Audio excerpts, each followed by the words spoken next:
Welcome into Duval Daily, presented by GenJag.com. I'm Jordan DeLugo. Thank you so much for tuning in here on Thursday, July 25th. Second day of Jaguars training camp practices in the books. Ryan Nielsen, Jaguars' new defensive coordinator, spoke with the media before practice, and I apologize if you're hearing any background noise. We have got some folks doing some yard work or something really close by. But again, Ryan Nielsen spoke to the media before practice. Every time you get to hear from him, I think it's a treat. This is a guy that's very articulate, very detailed, intense, but high energy as well. So we're going to dive into everything I saw out there on practice day 2 for Jaguars training camp. Really appreciate y'all tuning in. If you enjoy the content, please like, subscribe, hit that notification bell. You can also check out genjag.com/shop, pick up some new Duval gear, become a channel member here on YouTube. So as I mentioned, Ryan Nielsen, speaking to the media before practice, was asked about Tyson Campbell, being one of the guys that when you're approached about this job, is he one of those players that you're really excited about? And he said, absolutely. And he believes that Tyson, who is already a very good football player, can get better. Talked about Josh Hines-Allen getting better. Everybody, they just want to take little steps forward day by day. And so I think Ryan Nielsen is fired up about the group he has and also fired up about teaching and helping these players grow. So I think that's really exciting. He was also asked about the depth of the cornerback room. He said he likes it a lot, says that they're focused on getting all the guys, whether it's in the cornerback room or elsewhere, reps against different players in different situations, because he says that's a real evaluation. Like if you're just lining up this guy in one situation over and over again, you don't really get to see the full picture. And he mentioned how in today's game, there just is so much nuance. Like players have to do so many different things. They have to be so versatile, so multiple. And so putting a player in the same spot every single time, you don't get to really evaluate. And I like that. I like that thought process. You're not going to be put in the same position, the same situation every time you're on the field in a football game. So why should practice be that way? I like that a lot. Ryan Nielsen was also asked about Trevis Gibson. Said he had a really good day yesterday. I thought I saw Trevis out there making some plays again today. Said that he brings tenacity, toughness. He has a little twitch to him, has length. Talked about the energy that he plays with. So I think that the Jaguars are pleased with Trevis Gibson so far, who probably is looking like your edge 3 at this point. We've talked about that, right? He talked about how, again, players have to do so much nowadays. They have to be much more well-rounded, and that's what they're trying to get out of their defense throughout these training camp practices, is to make them more well-rounded. And he was asked, like, well, if you're trying to teach them everything, is it possible they become, jack of all trades but master of none type situation? And he said that's kind of the challenge of being a football coach. You have to get them prepared for every situation, but also hone what they do best. It is a tough gig, no doubt about it. Said the players, they don't care. This was a good quote, and I have heard it before. It wasn't an original quote, but it holds true. He said players don't care how much you know until they know how much you care. And so his goal and his staff's goal is to show how much they care by teaching well, by communicating well, by showing that they care about them on and off the field. And he said it seems like there's a lot of buy-in, and based on what we've seen so far and heard from everyone on the team, it seems like that's absolutely the case. At the end of his media session, I asked him why his teams have been so good in the red zone. Like going back to New Orleans, Atlanta last year, and then the last couple days of training camp practice that we've seen here in Jacksonville, the Jaguars defense has been excellent in the red zone. And he talked about basically, preparation and knowing what type of offenses and what type of plays you could potentially see in the red zone. The field shrinks, so you're not going to see the full playbook from an offense. What are they going to try to get to in the red zone? How are they going to try to beat you, and preparing your players for those types of situations? So it seems like, and we kind of have been able to glean this before, but it seems like situational football is huge for Ryan Nielsen and his coaching staff, and that they're going to be able to get the guys prepared for specific situations maybe a little bit better than you've seen around here lately. So I think that's really exciting. And again, it has carried over to the football field. We will talk about that. Field goals. You have Riley Patterson and Cameron Little kind of competing for that job, field goal kicker.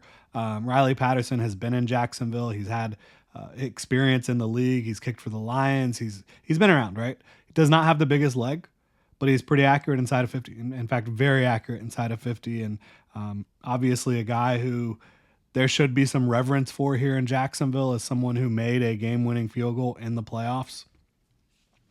Today, I thought he's competing. And again, he's an accurate kicker inside of 50 yards. But when you get past that 50-yard mark, I think he has to really put a lot of leg into it.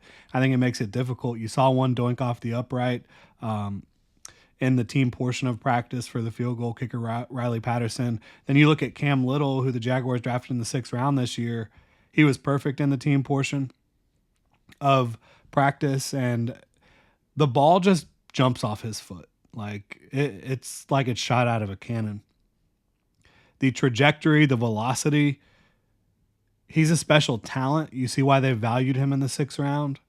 But, kicking is so mental.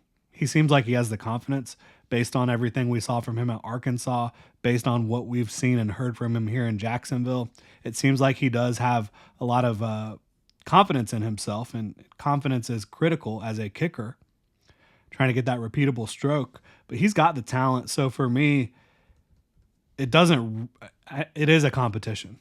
The Jaguars have been clear about that. It's a competition, but to me, it doesn't look like a competition that is going to be very easy to win for Riley Patterson, because Cam Little just is more talented. He is, bottom line. So getting into some of the happenings in the first round of 11 on 11, which was around the middle of the field, around midfield here today. Not everything was red zone today or close to the end zone. You did have some midfield work here. The defense came out hair on fire. Devon Hamilton tackle at the line of scrimmage. Josh Allen and a couple other guys run stuff. Then Trevor Lawrence with some pressure, with nobody really open, a little bit too high for Elijah Cooks. Then you have another run stuff, Jeremiah Ledbetter getting into the backfield. You had Trayvon Walker and Tyler Lacey combining for a run stuff. You had Daniel Thomas in tight coverage, forced a Mac Jones incompletion. Tank Bigsby then had a good run. You did see a couple decent runs on the day. I thought Tank Bigsby got what he could out there today. DeAndre Prince was able to force an incompletion in tight coverage. You saw Javon Foster false start. Javon Foster, the rookie 4th-round pick out of Missouri. So you saw the defense come out just like yesterday, hair on fire, playing really damn good football. And I will say this. It's important to note. Defenses oftentimes at the beginning of training camp and at the beginning of seasons are playing better, more cohesive football than offenses. There's a lot more moving parts and cohesion and chemistry required for an offense to execute. Generally speaking, offenses start to pick it up the more time on task that they have. But the Jaguars defense, it's a stark contrast to what you've seen here from a consistency standpoint and energy standpoint. You always have Chris Richard behind that defense, coaching them up every single play.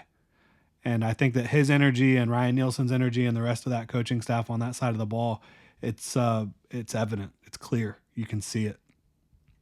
Getting into some 7-on-7 and then more 11-on-11 in the red zone. It might have been 20, 25-yard line, but, they're trying to get into the end zone there.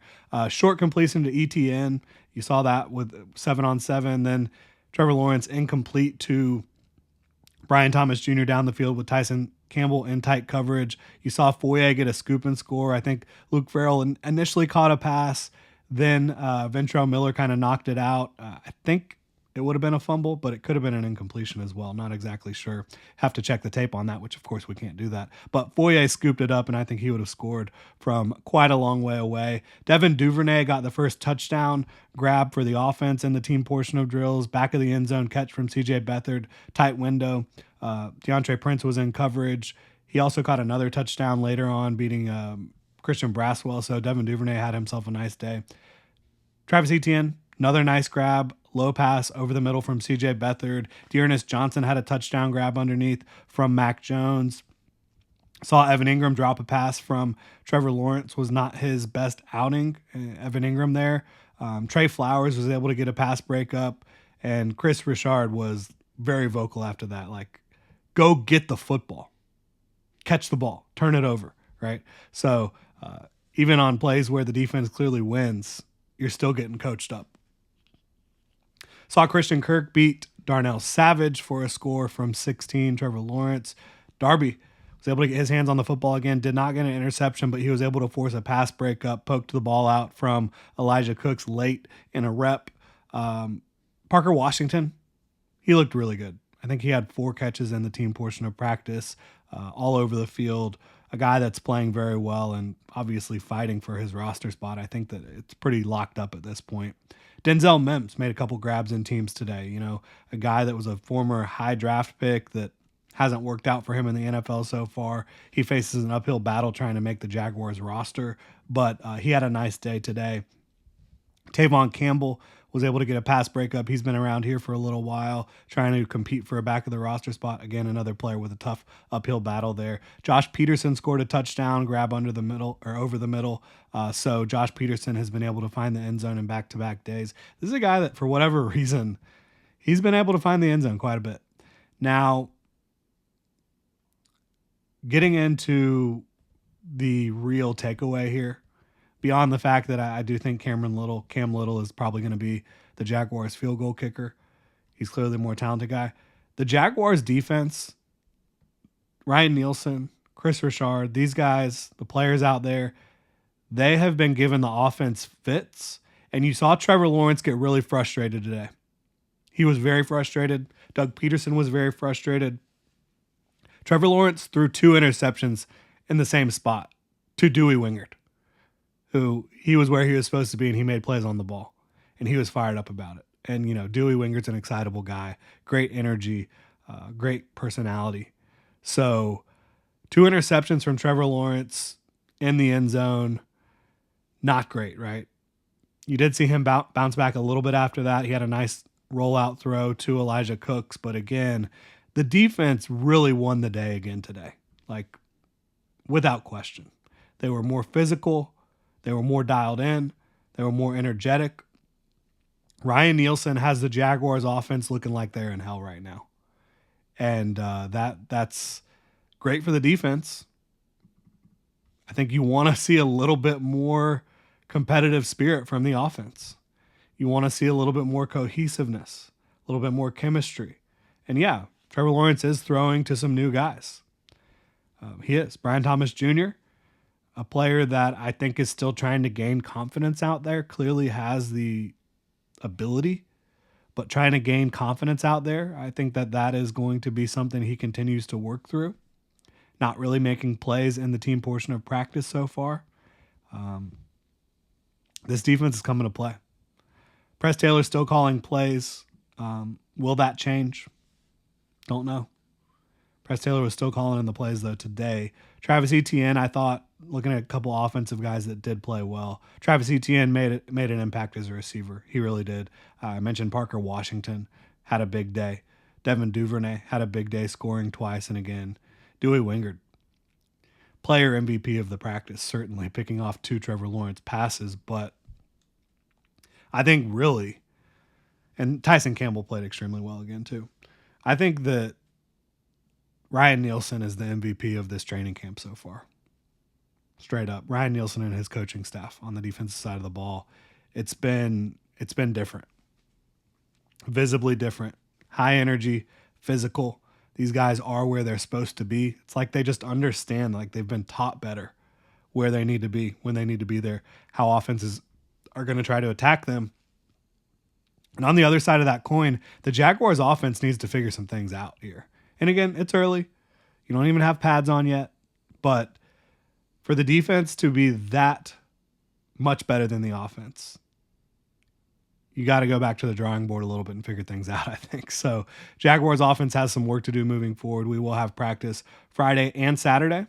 They will have Sunday off. So got a couple days here before a bit of a break to try to get things back on track on offense. I thought the offense played better yesterday than they did today, but both days were clearly won by the defense.